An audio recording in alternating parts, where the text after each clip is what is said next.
Şimdi aynı 4. sınıfın kitabını çıkardın. Aynı sosyal birliği. Aynı sayfa 63. bölüm. Bak ama 3. bölümden başlamadan önce sizin için 2. bölümü biraz tekrar edelim. Biraz tekrar ettiğim zaman niye kafanıza eğer fikrinizdeyse daha güzel. 2. bölümde ne söyledik? 2. bölümde o eski şehirler şimdi Kürdistan'daysa 7 şehre böldük. Sizin kitabınızdan eğer bakarsanız 7 şehir var. O şehirlerden birisi ilk defa Erbil. Erbil şehri. Erbil şehri nereye düşmüş? Eğer bakarsanız bu Kürdistan'ın haritası hepsi bu yeşil Kürdistan'ın haritası. Şimdi burada Kürdistan'ın orta parçasına Erbil şehri düşmüş. Erbil şehri ne zaman? Şimdi size bir kısaca sizce söyleyelim. 2000 yıl önce Uramul adıyla bu çıkmış. Ama bundan da önce burada insanlar yaşamış. Ne zaman tarihte söylemişler burada insan yaşamış? 6000 sene miladiden önce. 6000 sene miladiden önce. Bakarsanız Erbil'de, şimdi bunları coğrafyada okudunuz. Erbil şehri niye insanlar tarihte bu kadar miladiden önce burada yaşamış? O kadar deniz ve yağmur ve su var ise o yerde yağmur ve su olduğu zaman bitkiler de onlardan çok olur. Erbil'deki şehir çok önemli bir şehirdir. Nasıl? Şimdi eğer bakarsanız 2 şey orada kalmış. Şimdi eseri çok yerler var. Ama en önemli sizin kitabında bahsedildiği zaman bir kala, 2 de kala. Bir kala, 2 de Minare Muzafferiye çölü minaresi, o da bahsedilmiş. Kala'da bir tepe üzeri, oradan bunu ettirmişler. Bir bilim de var. O burada bir büyük savaş olmuş. 331 miladiden önce. 331 miladiden önce. Size bundan dersten önce söyledim. 331 miladiden önce burada bir savaş olmuş. Kimle kimin arasında bu savaş olmuş? Onlar İskender Makedoni'nin padişahı, kralı buraya gelmiş. Arhamenilerden Darius'tan bir savaş olmuş. Gugamilla adı ismi bu Erbil şehrinde gelmiş. Şimdi 2. şehre bunlar dikkat edin, tekrar mı? Tekrar mı? Niye? Eğer bir bilim bizden gitmişse siz daha onu tekrar bilirsiniz. 2. şehir Kerkük. Kerkük aynı orta bir şehir, Kürdistan bölgesinin ortasına düşmüş. Kerkük'ün de aynısı o bir eski şehir. Bu ikisini niye söyleriz eski bir şehir? Niye başkasında? Bu ikisinde kala bulunmuş. Şimdiye kadar da o kalalar kalmış. O kadar da kalmıştığı zaman bunları hepsi. Ama Kerkük'ün bir özelliği var. Burada Kerkük halkı, sadece Kerkük halkı, onları ne zaman, çok bir zaman eski ve yeni zamanda burada onları köç ve enfal etmişler. Onların yerlerine, niye? Onlar çok nüfusu kötü olduğu için onları Arapları yerlerine getirmişler, onları koymuşlar. Bu da niye böyle olmuş? Bir, ora ticari ve ziraat bir iyi yerdir. 2 de en önemlisi şimdi de en zengin petrol yeri Kerkük şehrindedir. 3. şehre geleyiz. Süleymaniye. Süleymaniye o bakarsanız hangi devlete sınıra yakın? İran devletinin sınıra yakın. Orada Süleymani 1784 yılında İbrahim Paşa Babaniler bunu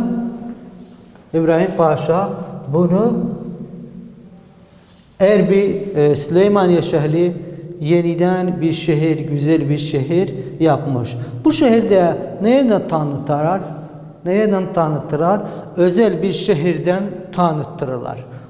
Bu üçüncü, bu önemliden de. Başkası şehirlerde de size söyledik. En önemlisini Halabca. Halabca'nı da söyledik. O eski bir şehir değil bas ama yeni bir şehir bas ama tarihe ismi niye gitti? Patlama, kimyasal bir patlama oldu. 5.000 kişi hayatını kaybetti, şehit oldu orada. 15.000 kişi de yaralandı. Onun da daha fazla. Halabca'dan şimdiye kadar o Kürdistan bölgeyi tanıttı, dünyayı tanıttı. Bu facia burada olduğu Halabca'dan, Irak Savaşı'ndan kim bunu yaptı?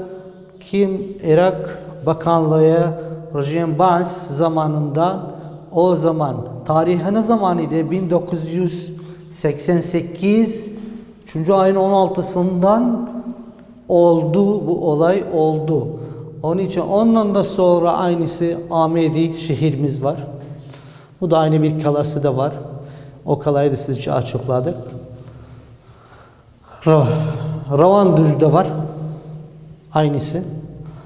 En sonunda da başkası Zaho. Zaho'da size açıkladık. Bu en önemli bir şehirden birisidir. Niye en önemli şehirden birisidir? Şimdi bakarsan Ravanduz'dan Zaho'da çok savaşlar olmuş. Niye? Ruslar ve Osmanlılar gelince burada çok savaşlar olmuş. Yollar üstü. İşte şimdi Zaho'da Irak Kürdistan bölgesi için en önemli bir şehirdi. Neden? Ticaretten. İki de ticaretten de daha fazla kapı sınır olduğu için Türkiye'den ticaret olmamak ve sadece de Avrupa'ya tanıtmak onu çok önemli bir şehir yapmış. Şimdi 3. bölüme gideriz. 3. bölüm. 3. bölüm kitabınız eğer açarsanız en kısa bir bölüm. Bakın 3. bölüm en kısa bir bölüm. Onlardan da ne var? Kürdistan'daki eseri yerler. Bizde çok eseri yerler var. Ama sizin kitabınızda o kadar basit bir eseriler ve açıklaması da eserilerin azdı. Şimdi birinci eseri yeri nerede? Şaneder mağarasında. Şaneder mağarası nereye düşmüş? Bakın. Mağara demek ne demek? Mağara. Şimdi dağ. Bu dağ. Mağara nerede bulunur?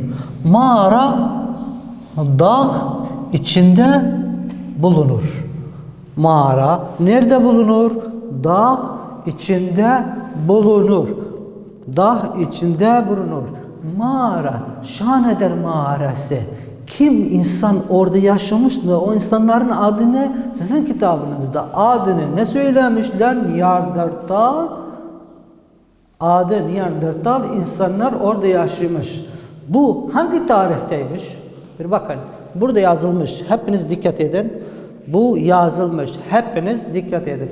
Bu tarihten önceymiş. Tarihten önce nasıl olmuş? Tarihten önce insan burada yaşamış zaman, şimdi burada resmi belli. Nasıl bir insan imiş? Geride bir insan imiş. Bir vahşi gibi. Yani hatta evi ve elbisesi bir şeyleri de yokmuş. Bir çalışma burada var. Hangi çağda insanlar mağarada yaşadanmış? Hangi çağda?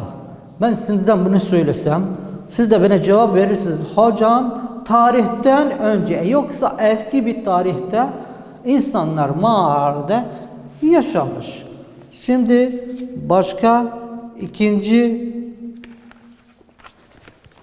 mağaramıza gideriz. İkinci mağaramız Hazarmer mağarası. Bir bakın aynı fotoğrafta. Niye? Bir şeyi gözünle görürseniz çok önemli olur. Bas ama ben sizin için konuşturdım. Hepiniz teker teker bakın. Sayfa 62'de. Nerede be? Bu Baranan Süleyman ya. Onu söyledik. Şanıder Erbil şehrine yakın idi. Ama bu hayır Süleyman ya. Baranan dağına düşmüş. Kaç kilometre? Bak Süleyman şehri 13 kilometre Süleymani'den yakın. Bu da aynı insan bak Şanıder ve Hazarmert mağarası. Mağara. Başka söylememişim. Mağarası miladiden önce miladiden tarihten önce insanlar burada yaşamış. İnsanlar burada yaşanmış zamandan. Evler var imiş? Hayır. Hayvan beslemişler? Hayır. Bir şeyler yapmışlar? Hayır. Onlar bir vahşi bir insanlar olmuş. Şimdi bu da fotoğrafı. Dibinde yazılmış. Hazarmert resmi. Hazarmert mağarası resmi. Sayfa 62. Şimdi 3. mağara değil. Dikkat edin. Ama aseri yer. Çarmıköyü. Çarmıköyü Çamçamal'a yakın. Çamçamal Kerkük'e bir ilçe olarak yakın bir yerdir. O da bir eseri ama o köy olduğu için dikkat edin fotoğrafta köy. Burada insanlar sadece bu bölgede, bu köyde, köy söylediğiniz insanlar bitki, ev, hayvan hep bir şeyler yapmış. Sadece de evleri ama evleri bizimki değilmiş. Olabilir çamurdan olmuş. Şimdi de asari şeyleri de kalırmış. Çalışmalar. Bak burada yazmış çalışma. Dikkat edin. Mağarada insan Kürdistan'da ilk defa yaşama. Dikkat edin bu ikisinde yaşama değildi. Ama ilk defa yaşama hangi yerde bulunduğu siz cevap verirsiniz. Çermoköy'ü. Onun için daha şimdi bittikten önce bir önemli şey var.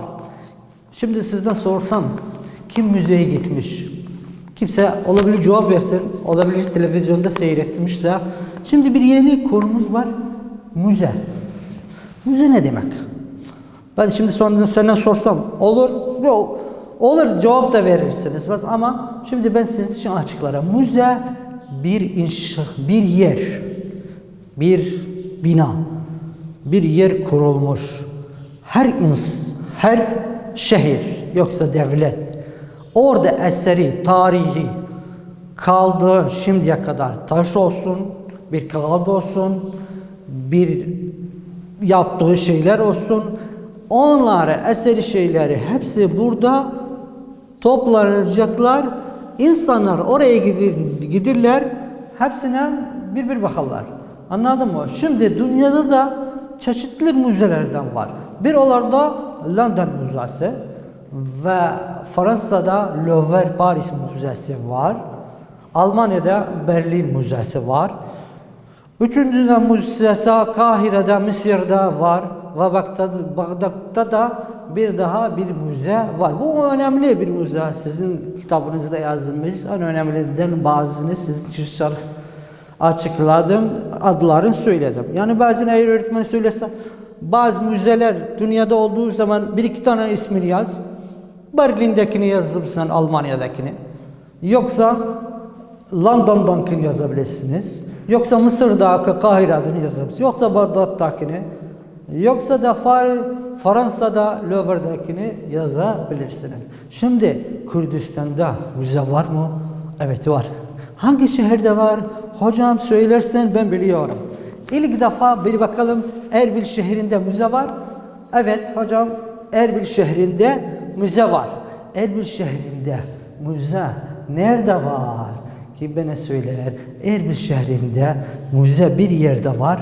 Onun adı Karınçağı Tepesi. Karınçağı Tepesi'nde müze Erbil'deki eski tarihten kalan bulunan şeyler hepsi orada yerleşmiş.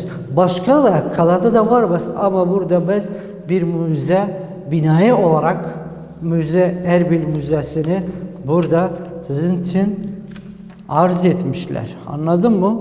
Kim gitmişler daha fotoğrafları hepsini orada görmüş. Süleymaniye Müzesi. Şimdi ikinci şehre baksanız Süleymaniye'de müzede var. Ama Süleymaniye'de müzesini hepsini yarıştırmışlar. Orada daha kültür şeyleri de çok var. Kültür müzesi var. Ama Çermon'un da oraya gitmiş. Başka mağaralarında var. İnsanlar orada ne eseri şeylerden bulmuşlar. Hepsini etmişler. Şimdi bu 3. bölüm o kadar kısa olduğu için bazı eski dersleri sizin için açıkladım. Umuyorum inşallah hepiniz daha dersler iyi çalıştınız. İyi bunları ne söylediğim dersten fazla çıkmayın. Sağ olun. Tamam, teşekkür ederiz.